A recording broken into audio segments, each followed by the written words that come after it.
Ecobici y HSBC, ahora en Álvaro Obregón y Azcapotzalco, presenta Lo que hay que saber.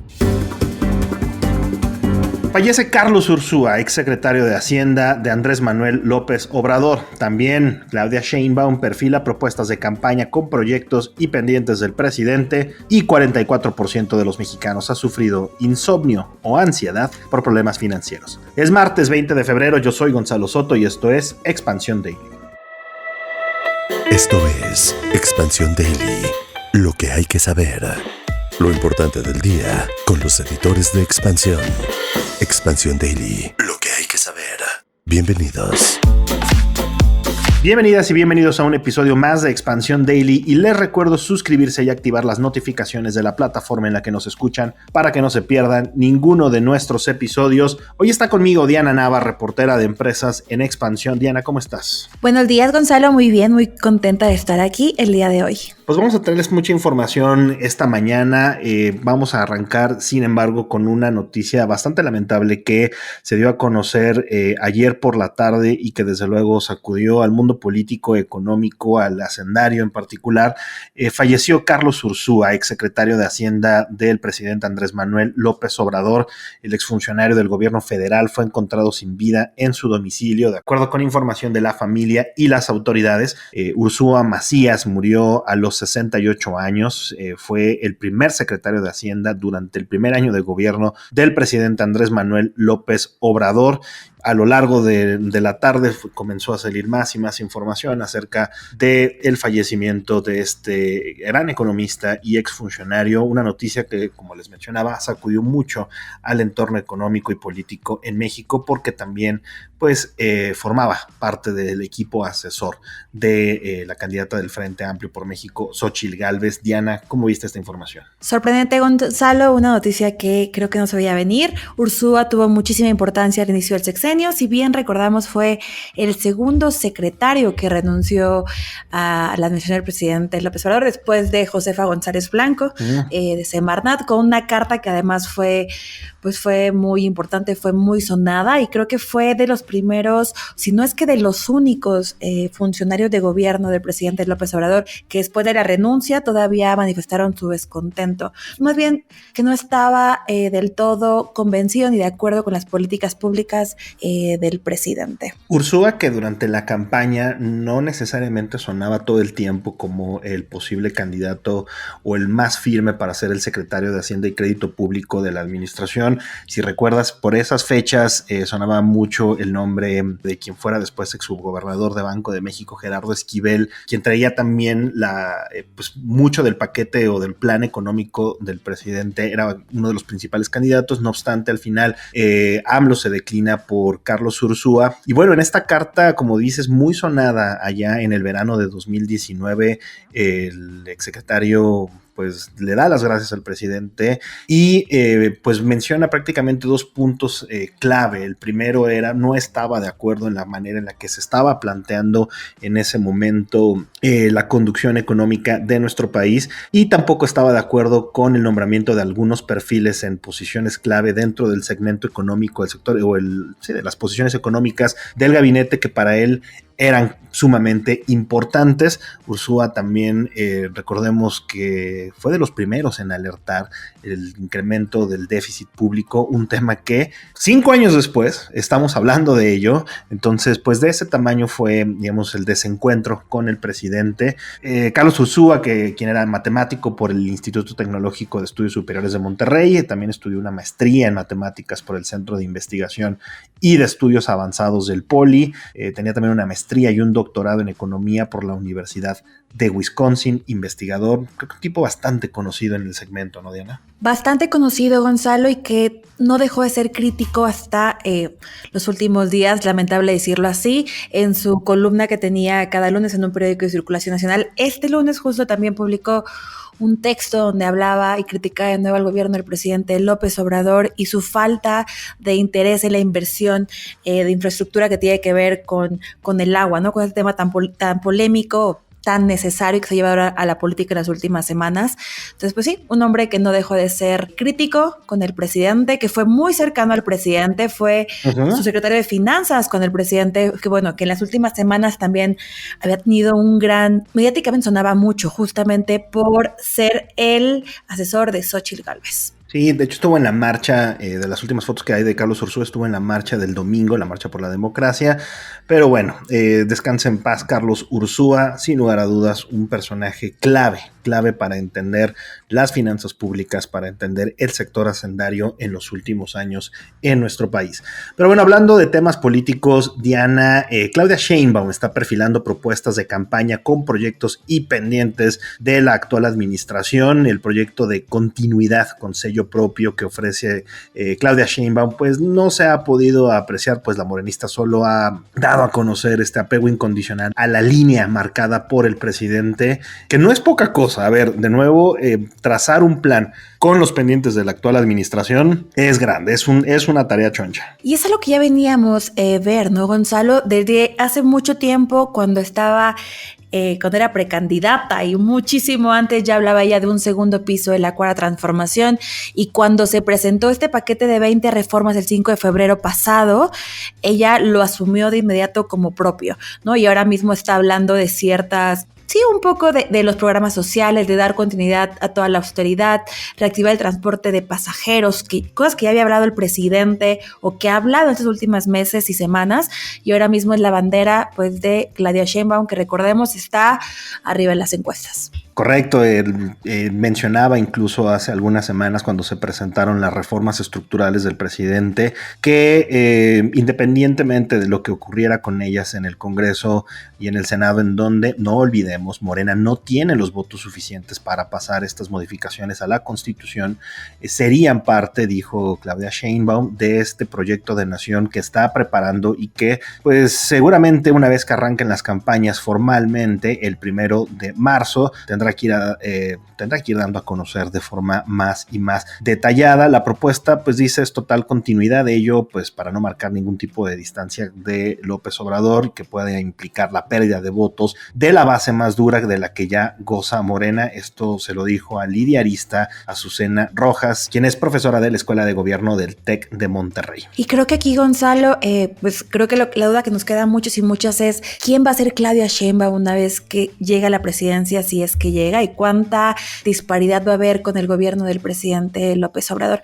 Eso yo creo que en campaña iremos viendo, Diana, como te mencionaba, ya que estemos observando los detalles de estos planes que como ciudadanos, como ciudadanas, sin lugar a dudas tendremos que exigir. Oye, y antes nada más de dejar atrás el tema político, hay que recordarles que hoy Xóchitl Gálvez se presentará ante el INE para registrarse de manera formal como candidata única del Frente Amplio por México. Recordemos que esto lo hizo ya Sheinbaum el domingo y que Álvarez Maínez de Movimiento Ciudadano está previsto haga lo mismo el próximo jueves.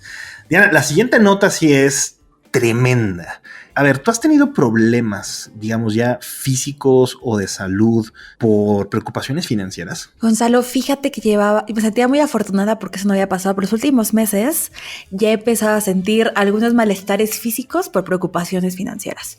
Y es que en una encuesta realizada por Tala, es una empresa de tecnología, al menos 44% de los participantes, de los mexicanos, ha manifestado ya algún problema de salud como consecuencia de estos problemas financieros, insomnio o ansiedad, los más comunes. Y también problemas gástricos, Gonzalo, dolores de cabeza.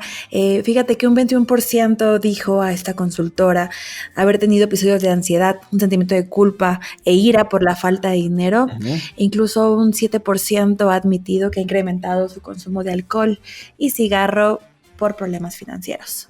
Y además, Diana, fíjate que la temporada navideña y la cuesta de enero son los momentos del año en que los mexicanos padecen mucho más estrés financiero.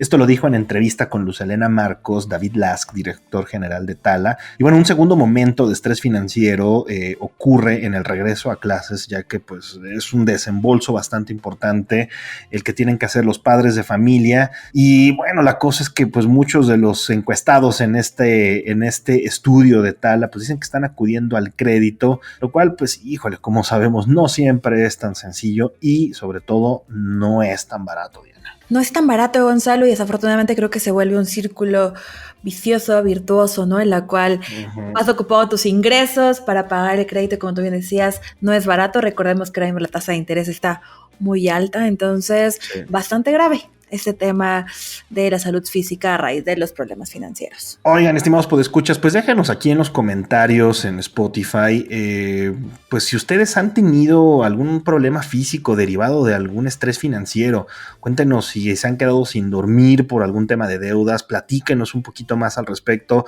La verdad es que sí nos interesa muchísimo pues tener su opinión y sobre todo pues que abramos la discusión en estos temas que son muy complicados y no lo olviden si ustedes en algún momento sienten este tipo de estrés, siempre vale la pena buscar ayuda, de verdad, siempre hay soluciones importantes, entonces de verdad no lo dejen pasar nada más como si. Por cierto, cambiando de tema, Diana, esta sí nos la tienes que platicar, pero con detalle, porque en semanas recientes estuvimos viendo algunas informaciones acerca de vuelos semivacíos de Mexicana de Aviación, la empresa que se relanzó ahora bajo la tutela de las Fuerzas Armadas aquí en nuestro país. Y te lanzaste a dónde, cómo, detalles, cuéntanos el chisme completo. Va el chisme completo, Gonzalo, nos lanzamos a Monterrey la semana pasada. Volamos de el AIFA a Monterrey un lunes, volvimos un miércoles. Okay. ¿Por qué estos días? Porque solamente Mexicana ofrece 2 vuelos a la semana para este destino del norte. ¿Qué te puedo contar? Como sabrás, el trayecto el AIFA no es un trayecto sencillo, es un trayecto complicado respecto al tránsito, la hora tampoco era la más adecuada. El AIFA estaba prácticamente vacío, era eso de las 4 de la tarde. Los mostradores de Mexicana también estaban prácticamente vacíos. Fíjate, Gonzalo, que hay algo que me parece curioso y es que con Mexicana por ahora no puedes hacer un check-in vía web o mediante una aplicación. O sea, como sucede, por ejemplo, con otras aerolíneas en donde, por ejemplo, te mandan usualmente no un mensaje o un correo 24 horas antes, te dicen ya se abrió el check-in, ahí tú das de alta, digamos, tus datos personales, das de alta algunos documentos oficiales en algunos casos, registras tu maleta y así, por ejemplo, si no vas a, por ejemplo, documentar equipaje, pues pasas derechito por seguridad y a la sala, ¿no? Esto no existe con Mexicana. No, ahí tengas equipaje o no tengas equipaje, tienes que llegar al mostrador, empezar con el proceso para que te den tu boleto impreso y puedas seguir con todo el resto, pues, de lo que sabemos que se tiene que hacer. ¿Qué llevabas, Diana? ¿Viajaste ligero o ibas como María Félix otra vez? Llevaba una mochila, Gonzalo. Soy mochilera y una mochila llevaba lo suficiente para 3 días. Y eso, y con esa, nada más con tu mochila, tuviste que pasar al mostrador. Sí, no fue. Okay. Te cuento que tampoco fue tan desastroso porque el AIFA está prácticamente vacío. Si yo comparo y soy objetiva, pasé de manera casi inmediata. Okay. Incluso podría decirte que creo que tardé el mismo tiempo en hacer ese proceso que si lo hubiera hecho de manera digital. Fue muy, muy rápido.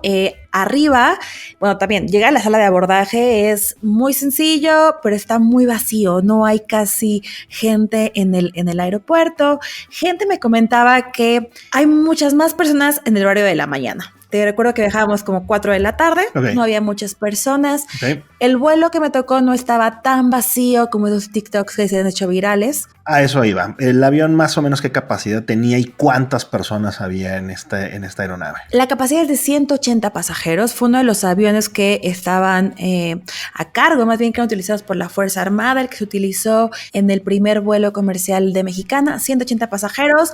Okay. Una de las empleadas de la aerolínea me dijo que iban entre 80 y 85 personas arriba del avión. Digamos que iba menos de la mitad, una cosa no tan grave. Todos estábamos concentrados en la parte de medio. No es tan grave quizá para ese vuelo en particular, pero ojo, recordemos que las aerolíneas son un negocio de márgenes chiquititos, es decir, un vuelo que no va completo es un vuelo que seguramente va a registrar pérdidas para la empresa. Claro, y perdón, aquí también digo no tan grave, quizá comparado con estos videos virales de una persona bueno, eso sí, en todo el avión. En realidad fue bueno, Mexicana no ofrece todavía ningún tipo de alimento en el trayecto. Ok, ¿bebidas? Nada, todavía nada. Okay. Prometen que lo van a hacer pronto. Digo, también hay que entender que es una compañía que lleva 3 3 meses y la mayoría de los pasajeros íbamos solitos. No tengo quejas de eso. Eso sí, algo que me llamó la atención es que los espacios entre asientos en Mexicana son más grandes que los de otras aerolíneas. Yo sí tengo que reconocerlo. Para quienes tenemos un tamaño normal, sin duda eso nos va a beneficiar. Y lo digo porque normalmente cuando me toca un asiento, sobre todo los del medio, es complicado, digamos, poder maniobrar entre tus dos compañeros de vuelo, y además cuando se reclina el asiento de enfrente, sabemos quienes sufrimos bastante esa situación, ¿eh? Bueno, parece que por Mexicana no será hasta ahora esa la situación. El problema, Gonzalo, fue nuestro vuelo de vuelta. Yo como pasajera tengo que admitir que hubo problemas de tránsito. Nos ponchó una llanta en el trayecto. Llegué no tan pegado al vuelo, pero llegaba con tiempo suficiente para poder haber hecho el abordaje con cualquier otra aerolínea. Pero bueno, en el aeropuerto internacional de Nuevo León no hay ningún señalamiento que te diga dónde está Mexicana. Entonces buscar a Mexicana dentro del aeropuerto es un tema. Hay 3 terminales. Mexicana no dice en sus boletos de abordaje cuál es la terminal a la que hay que irse. Llegando a la terminal después de preguntar muchas veces, que tampoco hay un teléfono para comunicarte. No hay señalamientos de dónde está el mostrador, y la razón, la que me dicen es, son tan pocos vuelos que Mexicana ahora mismo no puede tener un mostrador para ella sola. A ver, la pregunta la pregunta del día también para ti, Diana. ¿Recomendarías viajar por Mexicana? Lo recomendaría, Gonzalo, pero con un poco de precauciones. Precaución en el sentido sobre todo del tiempo. El AIFA es un problema para quienes vivimos un poco más al sur, al poniente de la Ciudad de México, y sobre todo porque lleva mucho más tiempo un proceso con Mexicana que con otras compañías, sobre todo por el tema del abordaje que te comentaba, y para asegurar que realmente puedas tomar tu vuelo. ¿Por qué te digo esto último? Yo no pude tomar el vuelo, tomé un vuelo un par de horas después de otra aerolínea, pero no hubo forma de que ellos me dieran una respuesta. La respuesta que había del personal era escribir a Mexicana por mi cuenta de Facebook. Ok. Esta persona, yo ya no tengo Facebook, entonces no pude comenzar con eso. Me prometieron que iba a haber una llamada para intentar arreglar el problema, para ver si no llegó la llamada, y me dijeron que a lo mejor lo que se podría hacer era reprogramarme el vuelo. Pero reprogramarme el vuelo implicaba volar hasta el lunes próximo a la Ciudad de México, lo cual pues no es viable. Yo creo, o sea, estoy lejos de calificar este viaje como desastroso, pero sí creo que se notaron mucho estas pequeñas fallas o huecos de una compañía que lleva operando apenas 3 meses. Ok, pues bueno, pues ahí tiene la experiencia en primera persona de Diana con Mexicana de Aviación. Pueden leer esta información y el resto de su crónica en expansión.mx, de verdad vale mucho la pena, sobre todo porque con independencia del tiempo que tenga la empresa, sin lugar a dudas, pues evitemos dolores de cabeza, especialmente en lo que la compañía logra avanzar un poquito más rápido. Pero bueno, vámonos ya con este daily, y que tenemos una buena información, sobre todo para la zona del transísmico. Aunque a veces parezca, no todo está perdido. Y bueno, el corredor que se está construyendo en esta zona tiene potencial para mover 1% del PIB mundial. Esto, bueno, de acuerdo con algunos especialistas, con la International Chamber of Commerce. El corredor se ve como la competencia del Canal de Panamá al ser una vía terrestre y no tener que lidiar con problemáticas como la falta de agua. A ese nivel es la oportunidad que tiene el corredor transísmico para posicionarse, dado las condiciones en las cuales pues está batallando el Canal de Panamá por la sequía que vivimos en todo el planeta, Diana. Así es, Gonzalo, muy fuerte que sigamos hablando de temas de sequía y sobre todo que ya veamos impactos de este tipo, pero bueno, lo que dice esta información justamente de la Intercontinental Chamber of Commerce es que incluso alrededor del 1% del PIB mundial podría moverse por ahí, porque bueno, hay 17 polos de desarrollo a lo largo del corredor y ya han visto algunos grupos de compañías, de empresarios, de delegaciones de inversiones que están poniendo ya el ojo en esa parte, y todo por lo que tú decías, es un trayecto terrestre, es decir, el problema de sequía ahí al menos no de manera directa tendría que interferirse en los problemas de pues de logística. El problema acá no es la sequía, el problema acá es la infraestructura, pero bueno, ya hay algunas obras que se han comenzado